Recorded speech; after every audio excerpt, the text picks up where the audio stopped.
Hello friend, नमस्ते। संजू की संघर्ष भरी दुनिया में आप सभी का स्वागत है। आशा करती हूँ आप सभी लोग अच्छे होंगे। तो मैंने अपनी स्टोरी जो मेरे जीवन में बीती है, मैंने पार्ट 1 बनाया है। आप लोग जो नए हों तो प्लीज़ जाके देखिएगा, जो लोग नहीं देखें तो। और मेरे चैनल को सब्सक्राइब कीजिए, ज़्यादा से ज़्यादा सपोर्ट कीजिए मेरा। तो ये पार्ट 2 है। यहाँ पे मैं उससे आगे की बताऊँगी। वहाँ तक मैं अपनी प्रेग्नेंट हुई थी, मैंने दवा लाने गई थी। तो वहीं से मेरे ससुराल में वाद विवाद हुई थी, आप उसमें देखेंगे। तो जब दवा लेकर आई तो ये हुआ। फिर ऐसे ऐसे 2 महीना मैं उनके घर में थी। फिर छोटी छोटी बातों पे ऐसे होने लगा, जैसे कि मैं वहाँ पे कपड़े वगैरह पहनती, जो साड़ियाँ रहती थी तो मेरी नहीं रहती थी, मेरी सास की हैं। तो सिर्फ खेतों में वो लोग काम करती, मिट्टी वगैरह तो मैं जैसे धुलती थी तो 1-2 दिन तो मतलब जैसे कि एक बाल्टी में धुल देती थी अपना, उन लोग का अलग धुल देती थी, मतलब एक में नहीं रखती थी, कलर उतरेगा ऐसे सब करके से नए कपड़ा हमारा कलर भी उतरता था। तो इस सब के लिए कि छूत अछूत मानती हैं, ऐसे सब मतलब बहुत ऐसी विवादें हुई थी। उनका एक बार मतलब ये होता था, पैर वैर दर्द होता था तो मतलब ये हुआ कि जाके पैर में तेल लगा दो, मतलब गए जाके, दवा कुछ था और तेल था, तो पैर दर्द होता था उनका। मतलब हमने उनके पैर में तेल लगाया, जो दवा होता है उसको लगा के थोड़ा मालिश किया। तो फिर मैंने आके सरफ से हाथ धोले, क्योंकि मुझे दवा खाना रहता था रात में, प्रेगनेंसी में रात में दवा खाना रहता, सुबह भी खाना रहता था। तो मैंने सरफ से हाथ धुल लिया था। मेरे हस्बैंड उस टाइम पे थे, घर पे ही थे। तो रात में तो कुछ नहीं, फिर सुबह सुबह उठी तो खाना बनाने लगे अंदर, तो आवाज़ आ रही है बाहर से। तो मतलब काफ़ी बहुत बुरा भला बोला उन्होंने। मतलब कभी ऐसा नहीं हुआ था हमारा कि जैसे सास हैं तो वो आके हमसे लड़ाई करें, ऐसा नहीं करती थी वो। जाके मतलब ससुर से बोलती थी, तो ससुर है जो बाहर द्वार पे बोलते थे या फिर छत पे जाके बोलते थे। उधर आस पास पड़ोस के लोग जितने भी थे सब जानते हैं। और ऐसा तैसा बोलना नहीं, वो बहुत ही उल्टा सीधा गाली भी देते थे, बहुत अपशब्द भाषा बोलते थे, यही मुझे पसंद नहीं आती थी। लेकिन हस्बैंड थे उस टाइम पे, तो जो बोलना होता था वही बोलते थे। मेन दिक्कत था, अपने बच्चे को नहीं समझते थे। और उस टाइम पे पता नहीं क्यों मुझे आज मेरे अंदर उतनी सब्र नहीं है। बहुत कोशिश करती हूँ पर अब बच्चों की बात आ जाती है तो सब्र नहीं होती। मैं बोल बैठती हूँ, जवाब दे देती हूँ, भले मैं अच्छी हूँ बुरी क्या हूँ, जो मैं बताती हूँ मैं जवाब दे देती हूँ। किसी को भी पापा भी बोलते हैं तो पता नहीं क्यों बर्दाश्त नहीं होता हमसे बातें बच्चों को लेकर। और उस टाइम पे पता नहीं क्यों ऐसा था कि चुपचाप रहते थे, क्योंकि मेरे पक्ष में कोई बोलने वाला रहता था। तो फिर वहाँ से ऐसे करके 2 महीना किसी तरह से बीता, मतलब बहुत कुछ 2 महीने में हुआ। हस्बैंड को ये देख के हैरानी हुई, कैसे क्या लोग अपने बच्चे के साथ रहते हैं। मतलब यही मेन दिक्कत हमारी थी, जो अपने बच्चे के साथ सारे तो मुझे क्या समझेंगे। फिर ऐसे करके वो फिर मेरे हस्बैंड मतलब बोले केरल ले जाने के लिए। एक दिन तैयार हुई कि चलो जब ऐसी बात है तो हम केरल ही ले जाते हैं। फिर उसके बाद में मतलब उन लोगों ने, उनके पापा ने ही मतलब बोला, समझाया कि नहीं रहने दो, मत जाओ ऐसा ऐसा। फिर मतलब नहीं गए वहाँ पे। तो फिर वो केरल चले गए, मेरा भाई, मेरा देवर, मेरे हस्बैंड। तो भी मैं वहाँ 8 दिन के बाद में ही आई। सोची हंसी खुशी से भेजेंगे तो जाएंगे। और मेरी यही गलती थी उस टाइम पे कि जब उनके घर पे कुछ होता था, बहुत बोलते थे वो लोग कुछ भी, तो मैं मतलब अपने माँ बाप को फ़ोन नहीं करती थी। मैंने दिक्कत ये थी, मैं ये सोचती थी कि क्या छोटी छोटी बातें वहाँ बताएं। मेरे पापा हैं, अकेले एक भाई है, उन लोग को भी परेशान कर दूँ। मैं कभी भी नहीं बताती थी कि क्या होता है। मेरे हस्बैंड बहुत अच्छे से जानते थे कि ये कभी अपने मायके में नहीं बताती है।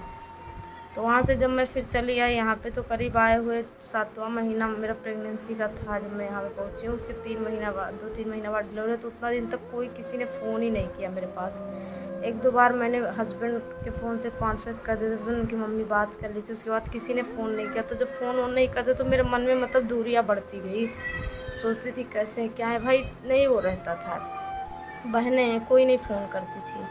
और इनकी बड़ी वाली जो दीदी है वो 2 दिन तक वहाँ थी, उसके बाद में अपने घर चली गई। छोटी वाली भी मेरे रहने पे नहीं, तो मझली वाली दीदी थी।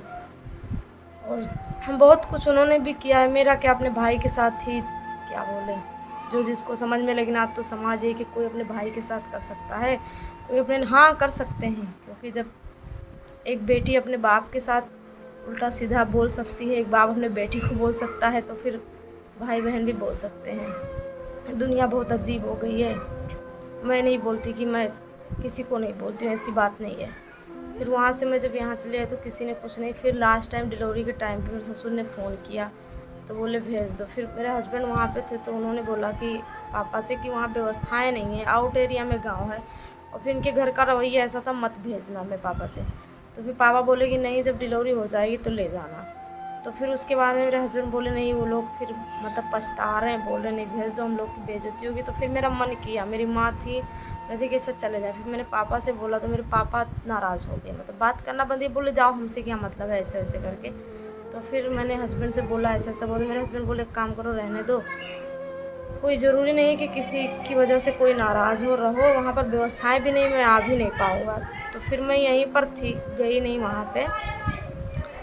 और उसके बाद में मेरे ससुर जी मतलब आए एक दिन गाड़ी लेकर, किसी को बताया नहीं कि हम आ रहे हैं। मैं उस दिन दवा लेने मिशन चली गई। तो आए घर पर बैठे, पापा को बोले तैयार करो ये, तो पापा बोले तो दवा लेने चले गई। जो कुछ हो सका उनसे बोल चाल के फिर वो रिटर्न चले गए। फिर मेरा बच्चा हुआ मिशन में, तो वहाँ से जब हो गया था तो उसके दूसरे दिन मतलब आई थी, इनकी माँ आई थी, इनकी बहन आई थी। बहन आई तो अच्छे से बातचीत की, इनकी मझली वाली बहन ने, वो अच्छे से बातचीत की थी। और शायद छोटी वाली भी आई थी, ध्यान नहीं हमें। और बड़ी वाली आई थी तो बात नहीं की। और जब मेरी सास आई थी तो वो आई तुरंत बच्चे को लिए से। तो मैं लेटी लेटी ही थी, मतलब स्लो से ऐसे नमस्ते की थी। तो मतलब पता नहीं उन्हें सुनाई दिया था या नहीं, देखे ही नहीं मेरी तरफ, तो सुनाई कैसे देगा, देखेंगे कैसे। बच्चे को ले ली थी। और यही मेरी गलती थी कि मैं उठ के उनका पैर नहीं रखी थी, क्योंकि पहला डिलीवरी था, टाँके उसमें भी लगे होते हैं, छोटा ऑपरेशन होता है, तो उठने बैठने में बहुत दिक्कतें होती हैं। तो मैं बेड से उठी नहीं थी, ये मेरी गलती है वहाँ पे। तो फिर फ़ोन करके हस्बैंड को बहुत उल्टा सीधा बोली, बच्चे को ले जा रहे हैं, वहाँ मतलब लड़ाई करने लगी। और मेरे माँ को बोली कि ये मेरी बेटी की कमाई खाती है, ऐसा वैसा करके। तो फिर मैंने वहाँ पे भी ये शब्द बोला था, मैं नहीं बोलती, मैंने नहीं बोला, मैं ये बोली थी कि हाँ तुम 3 बेटों की कमाई खाती हो, तो मेरी माँ एक का ही खाती है, तो क्या बुरा है। मैं ये बातें बोली थी, जो मैं बोली हूँ नहीं कि मैं बोली हूँ। फिर इतने पे जो नर्स लोग हैं वो लोग डांट कर के उनको मतलब वहाँ से भगा दी, तो सभी लोग वहाँ से चले गए। फिर मैं आई यहाँ पे, छठी था, इन्होंने अपनी बहन को भेजा, वो आई, जो कुछ हो सका हमारी माँ को वो दिए। फिर बरही में भी आई, फिर उन्होंने भी जाके बहुत कुछ लगाया। फिर मेरे हस्बैंड बहुत कुछ बोले, ऐसे सब मतलब सब हुआ।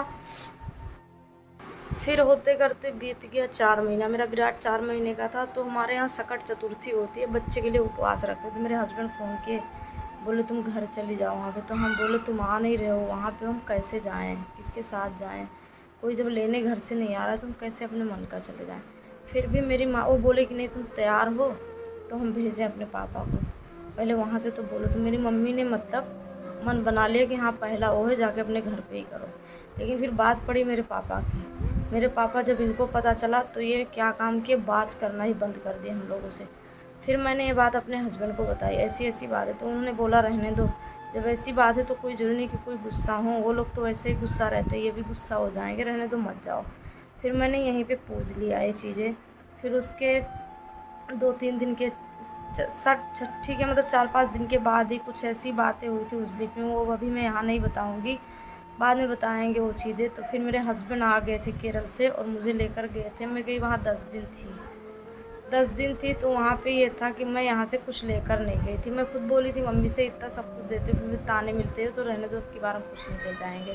फिर भी उनके पापा ही लेने आए थे, ऐसी बात नहीं, वही आए थे लेने। और मैं गई वहाँ पे तो वहाँ पे मुझे ताने मिले कि ये नहीं लेकर आई, खाली चली आई हो, ऐसा वैसा सब करके हुआ था। तो खैर 10 दिन में वहाँ पे थी, ठंडी का मौसम था, तो बिना नहाए सुबह खाना ही बनाया, तो धूप नहीं लग रही थी, आंगन बहुत छोटा था, बहुत ही प्रॉब्लम आई। फिर मेरा पेपर शुरू हो गया, 10 दिन में मेरे हस्बैंड ने फिर भेज दिया, मेरा भाई गया लेकर, फिर मेरा भाई लेकर यहाँ पर आया था। फिर मैं यहाँ आ गई थी। फिर उसके 4 महीना बाद यहाँ थी। फिर 4 महीना बाद फिर मेरे हस्बैंड गए, फिर वो आए। मेरे बेटे का मुंडन था वहाँ पे, तो बोले कि चलो मुंडन में। तो फिर मैं गई, मेरे हस्बैंड लेने आए थे, फर्स्ट बार वो यहाँ पे।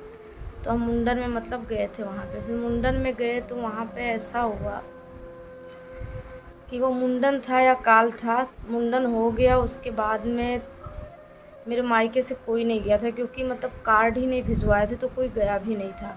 जब कार्ड नहीं भेजा तो कोई नहीं गया। फिर ससुर जी जब खवाई पियाई हो गया, सब लोग चले गए, तो खूब गाली देने लगे मेरे माँ बाप को, यहाँ कोई नहीं आया, दलिद्दर है, नरछू डालने के लिए नहीं आए, ये नहीं करने वाले। तो फिर हस्बैंड ही बाहर बोले कि बुलाए थे जो आए। फिर इसी बात पे मतलब ऐसे ऐसे बातें बढ़ी। और जितने कपड़े मेरे बच्चे के गिरे हैं, यहाँ के जो नहीं, पर जो लोग उनके घर के हैं, पटीदार लोग हैं, कभी भी मेरी वीडियो पहुँची, उनके रिश्तेदार लोग सब जानते हैं, इतने कपड़े मेरे बच्चे के गिरे थे, एक बनियान भी नहीं दिए थे वो लोग कि हाँ लोग बच्चे के द्वारा, सब लोग पूरे कपड़े सब आता था बाहर ही रख लेती थी, कोई मतलब देखता भी नहीं था उसे, मुझे दिखाती भी नहीं थी। फिर 2-3 दिन बीता एक दिन मेरी मछली वाली जो ननद है वो लेकर आई थी, छोटी वाली लेकर आई थी, तो फिर उन लोगों ने शायद बोला होगा, तो वो लोग लाकर 2-2 सेट कपड़े 4 सेट दी। वो बोली हम लेकर आए हैं, वो बोली हम लेकर आए हैं। मेरे बच्चे के लिए स्लीपर था, और जो छोटी वाली है वो मतलब वहाँ से खिलौने वगैरह लेकर आई थी मेले में, जहाँ गए थे वहाँ मेला लगा था, मुंडन हुआ था भाई, जो था वो है। फिर मेरे हस्बैंड को जो हो सका भाई, वो कितना अपनी बहन को काफ़ी मतलब दिए थे, नर्स वगैरह जो होता है, ऐसी बात नहीं, पर हम उस मैटर पर क्या जाएँ कहने। सबको दिए लिए सब कुछ हो गया। सब जब चले गए तो बहुत अब घर में वो उठाना इसी बात को लेकर खूब ज़्यादा मम्मी को उल्टा सीधा बोलने, तब मैंने उस दिन फिर बोला, जब मेरी माँ को बोली तो मैंने भी बोला सास को। फिर ऐसे वो शाम को फिर मैं बोली कि क्या बनेगा खाने में, बोली सुनो तुम्हारा बनाया हुआ खाना नहीं खाएंगे। 3 बार बोली नहीं खाए, फिर ससुर जी जाके छत पे गाली देने लगे। ये वो मैं मतलब जब वो बोली कि तुम्हारा बनाया खाना नहीं खाएंगे, तो वो नीचे थी, फिर मैं अपने रूम में हो गई, फिर वो आए तो वो देखे कि मैं नहीं बना रही, वो बना रही, तो वो गाली देने लगी। लेकिन इसमें उनकी गलती है ना, उन्हें बताना चाहिए कि हाँ मैंने मना किया उन्हें बनाने के लिए, तो मैं तो उनसे बोलती नहीं थी। तो फिर उन्हें क्या पता इस बात में कि कौन बना रहा है कौन मना किया, उन्हें क्या पता। तो बहुत उल्टा से बहुत गाली वाली दिए थे। फिर 5 दिन तक ये राशन पानी वैसे तो ज़बरदस्ती बना रही थी, पर उस ताला लगा रहता था जिस रूम में राशन पानी लगा रहता था, तो वहाँ पे जाके राशन नहीं देते थे, तो लोग 5 दिन बनाए। लेकिन हाँ इतना रहता था, खाना बनाती थी तो वो ज़रूर देती थी, हम लोग खाते थे, ऐसा नहीं कि हम लोग कभी उपवास किए हैं। फिर एक टाइम ऐसा आया था कि जिस दिन बहुत ज़्यादा बातें हो गई थी, सुबह सुबह में सास है तो उनको पलटी हो रही थी, तो सुबह मैं देखी से बाहर जा रही थी, वहाँ मतलब जैसे बाथरूम वगैरह बाहर जाते थे तो पलटी हो रही थी, तो मैंने उनको देखा। तो फिर मैं आई हस्बैंड से बोली उनकी पलटी हो रही क्या करें, तो बोले जाके तुम काम करो, तुम बोले हाँ ठीक है हम कर रहे हैं। तो मैं जाके बर्तन धो रही थी, तो इतने पे मेरे ससुर जी आए से पीछे से ना प्लेट छोड़ के मेरा फेंक दिया, मैं तुरंत भाग गया। जैसे मेरे हस्बैंड वहीं पर थे, तो फिर इतने बात पे गाली देने लगे कि उसको पलटी हो रही है, उसका हाथ पैर दबाने की जगह पे तुम आई हो, यहाँ पे बर्तन धो रही हो। तो हाँ पता नहीं मेरी गलती थी या क्या थी, मैं नहीं गई थी उनसे, उनको पलटी होते मैंने देखा था, लेट गए थे। फिर मैंने, क्योंकि वो मुझसे बात तक नहीं करती थी, मेरा बनाया खाना नहीं खाती थी ऐसा, तो पता नहीं मेरी समझ कैसी थी, मैं नहीं गई थी। उन्हें पलटी होकर वो लेटी थी तो मैं आगे बर्तन मांजने लगी थी, ऐसा हुआ था। और बहुत ही बातें उस दिन हुई थी। फिर मेरे हस्बैंड मतलब जाके सुबह सुबह यही पूछे थे कि आप क्या चाहते हो, आप क्या चाहते हो अपने पापा से। तो उन्होंने जो बताया था उसे मैं अगले ब्लॉग में बताऊंगी। प्लीज़ सपोर्ट कीजिएगा आप लोग मेरा।